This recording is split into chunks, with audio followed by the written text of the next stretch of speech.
everyone, it's Robin R. Silent Crafts and welcome to my studio. Today we are going to be making these cute little Easter bunny pouches. We made the fun carrot ones recently. I will put a link down in the first comment for you guys to find that one.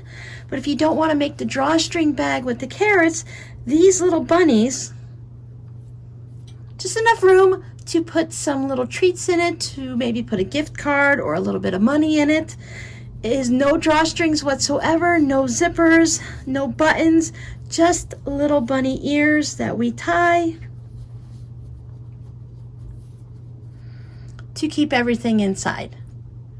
The pattern I'm using today is the Easter Bunny treat bag from Stitched by Crystal. I'll put a link down below in the description box to her blog directly to this page for you guys. She has all of the fun information that you need. She has the pattern that you can download. She did a little bit of embroidery on her bunnies and put a pom-pom on the back. They are adorable. I think these would be fun all lined up in the Easter basket or scattered across your Easter table. Great for little kids at church or the daycare or at school. Let's get started and I'll show you how quick and simple these little treat bags are. I printed out my pattern and I made sure that the little test box up at the top that shows 1 inch was at the 1 inch mark or close enough to it. You can always adjust in your printer to make it smaller or larger depending on what you would like. I put mine on a piece of cardboard just to make it easier to trace around. You can pin the paper pattern directly to your fabric if you'd like. If you're not going to use this and make too many of them, that will work perfectly fine. If you want something to last a little longer, you can glue it to a piece of cardboard like I did, or you can trace it out on maybe one of those clear cutting mats from the Dollar Tree. So we have an outer fabric and we have the ear contrast fabric. You can use anything you want. You can go with a natural bunny color. I chose a light tan mottled color for the outside of my bunnies, and I went with a brown contrast and a purple checkered gingham type look for the ears. You can make your little bunny pouches in a rainbow of colors or just make them all the same. So you're going to need 2 fabrics for your lining and 2 fabrics from your outer fabric where you will trace around these. Now you can trace each piece of fabric individually or you can place them right sides together.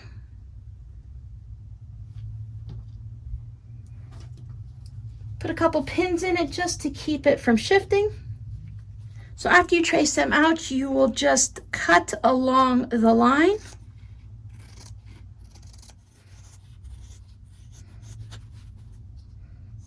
Once you have everything cut out, I will open these up. The white is going to be the outside of the bunny for me, so I will put right sides facing.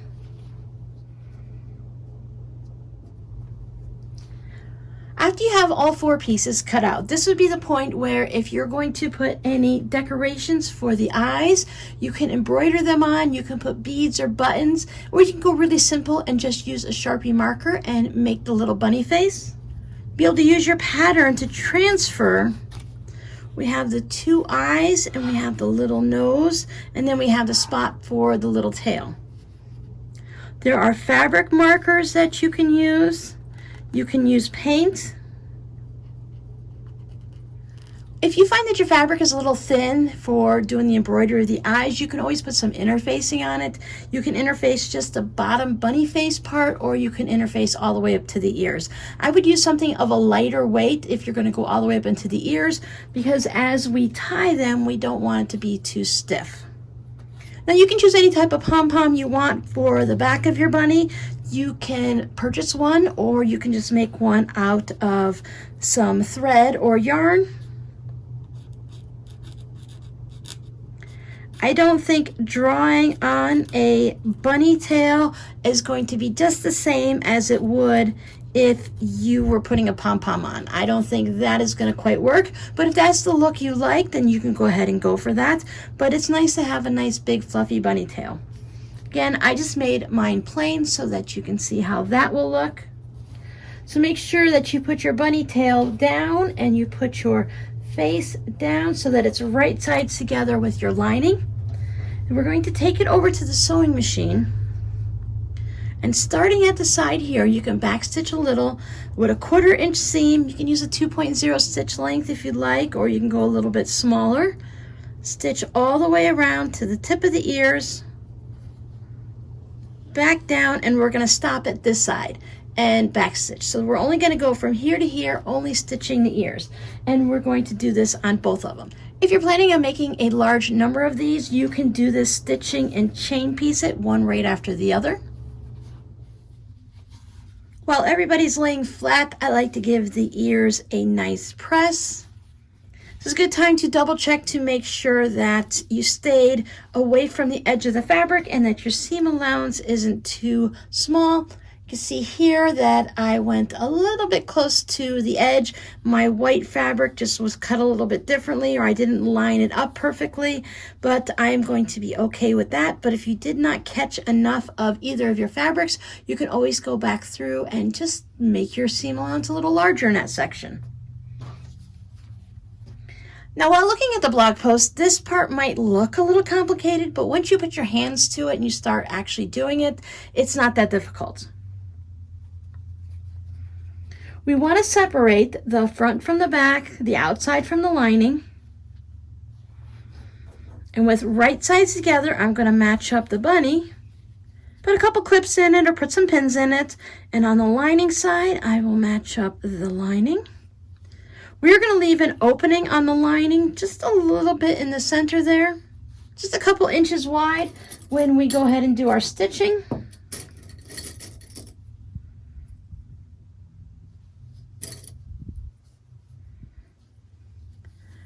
Now on this side, I found it easier to take one ear and put it one way, and the other ear put it the other way, and then we can nest the seam just like we would do if we were quilting. And that just means that this ear seam is going up that way, this one's going down that way, and when we put these two together, they're going to line up and you can feel them locked together. You can pin or clip it. And I'll do the same thing on this side, making sure the same one goes up and the same one goes down. And then they'll just sit right together. And you can feel that they're locked in.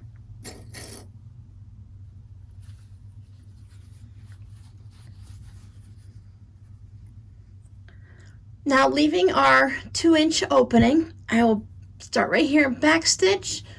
And using my 1/4 inch seam allowance, 2.0 stitch length also, I will go over to here and I can pivot. Then I'm going to come up and I'm going to stitch right from this purple from my lining right into my bunny. And on the bunny, I'm going to stitch all the way across the bottom. And I'm going to keep coming back up and stitch all the way along here. Just keep your ears and your tail out of the way. So make sure you didn't put your tail too far down to the bottom. So if you need to, you can always just pop your finger in there. Make sure your pom-pom is pushed out of the way. If you're having problems with that, you can always add your pom-pom on afterwards. And then we get back up to here, leaving our opening, backstitch it. I take my little bunny over, just lay him down like this, one ear going one way, one ear going the other, and I give him a nice good steam press. To remove some of the bulk, I will trim the corner off. Some people like to go really close up to the seam. I like to stay a little bit away just in case. I will do that on all 4.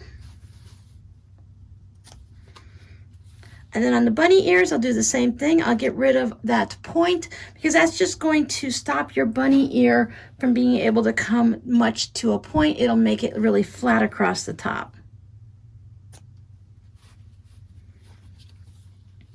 I also want to put some little snips on these inside curves and up along the ears, just so that when I turn it out, it allows the fabric to spread a little bit and you won't get a lot of those little wrinkles and pulls and tucks that you might get on a curve. Something that's good to do on inside and outside curves. Now, because of the way we stitched it, we stitched this seam down. You could press it open if you want, but I'll just come along and snip a little bit on that seam just to release this ear so that it can move easily. Since I'm going to be snipping into the seam allowance anyway, Just snip right into this little corner there. I stay a thread or two away from the seam. So you will proceed to do this on both ears.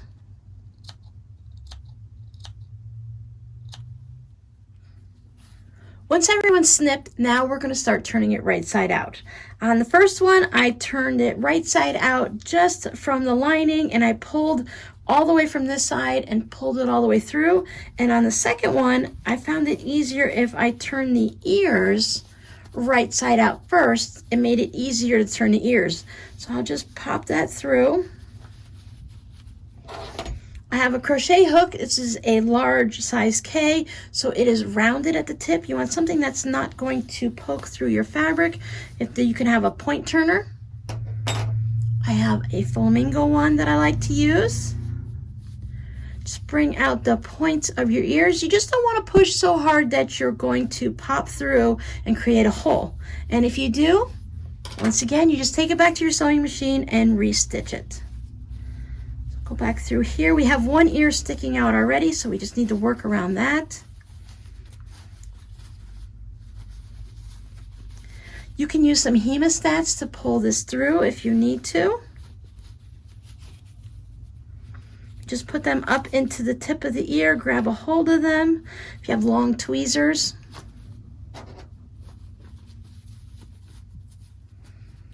Since I didn't use any interfacing, it's really easy to push that ear out. Now you can go ahead and pull the rest of the bunny out.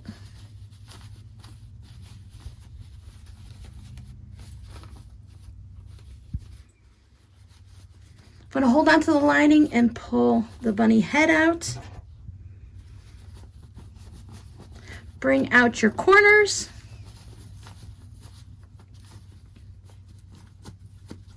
I can run my hook right along that seam to make sure everything is coming out nice.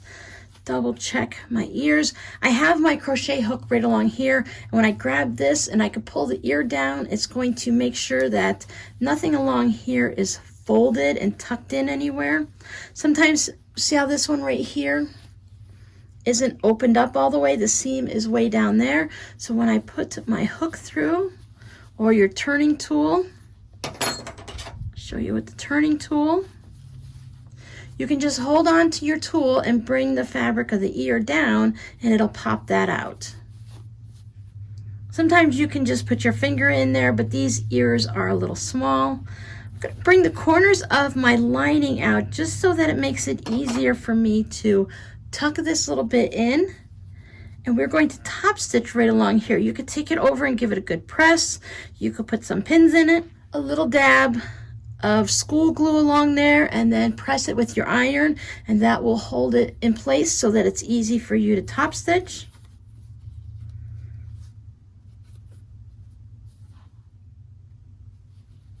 There you go, all stitched down. The hole is now closed up. You can use matching threads so it's not noticeable, but if you're making 20, 50, or 100 of these, it might be easier to use just one thread to stitch them all. It is just a little bunny bag that is not going to get much use except around Easter time, and it's going to be tucked in on the inside where nobody's going to see it really anyway. Just pop my corners of my lining back open. Take this back over and give it a nice little press. I like to lay the ears down like this and give it a nice little press. If you're using a smaller one, you can fit it in there. Otherwise, just the little nose of your iron will fit in there nicely. So everybody's nice and flat. The only thing left to do is one little overhand tie, and then pull these little corners out if they get sucked in on you. And there's your little bunny bag. Check out the blog so that you can see how cute they are with their little pom-pom tail and their embroidered face. If you're making a whole bunch of these for an organization for church or for the daycare, for school, it might be easiest to just go ahead and leave it plain, or just to draw on a cute face with different colored markers. Maybe you want the kids to just go ahead and take their markers and draw the face on themselves. I think with this size, I don't have any right here on hand with me, but I think you might be able to fit one of the plastic eggs in there if you don't want to put the candy directly in, or you can put some little toys in there. I think this is a quick and easy way to make some cute little bunny bags just in time for Easter. Your scrappy word for today will be hop, because these little bunnies will be hopping into your children's Easter basket. Thanks for hanging out with me. Please check out one of the videos here or there. Click on the little flamingo if you are not subscribed to my channel yet, so that you can see all the fun goodness that's going to be coming up soon. See you guys in the next video. Bye!